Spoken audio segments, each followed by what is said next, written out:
Հայաստանի անդամակցությունը Մաքսային միությանը ու Ռուսաստանի նախաձեռնած այլ, այդ թվում ռազմաքաղաքական միություններում չի կարող խոչընդոտել ՆԱՏՕ-ի, Միացյալ Նահանգների ու եվրոպական երկրների հետ Հայաստանի համագործակցությանը ռազմաքաղաքական անվտանգության ոլորտներում։ Այսօր Պաշտպանության նախարարությունում ԱՄՆ Պաշտպանության փոխնախարարի Ռուսաստանի, Ուկրաինայի եւ եվրոպական հարցերով օգնական Էվելին Ֆարկասի հետ հրավիրած համատեղ մամուլի ասուլիսի ժամանակ նման հայտարարություն արեց Հայաստանի Պաշտպանության նախարարի առաջին տեղակալ Դավիթ Տոնոյանը։ Տոնոյանը ընդգծեց. «Ընդհակառակը, մեր համագործակցությունը Միացյալ Նահանգների հետ պաշտպանության ոլորտում ել ավելի է զարգանալու եւ խորանալու»։ Չկա ոչ մի խոչընդոտ եւ դա բազմիցս ասվել է եւ մեր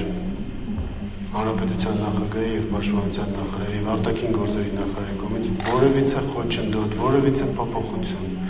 ռազմական անվտանգային համագործակցության շրջանակներում այս կամ այն տնտեսական դաշինքի մեջ մտնելու, այս կամ այն տնտեսական ֆորմատների մեջ մտնելու չի սահմանափակում Հայաստանին։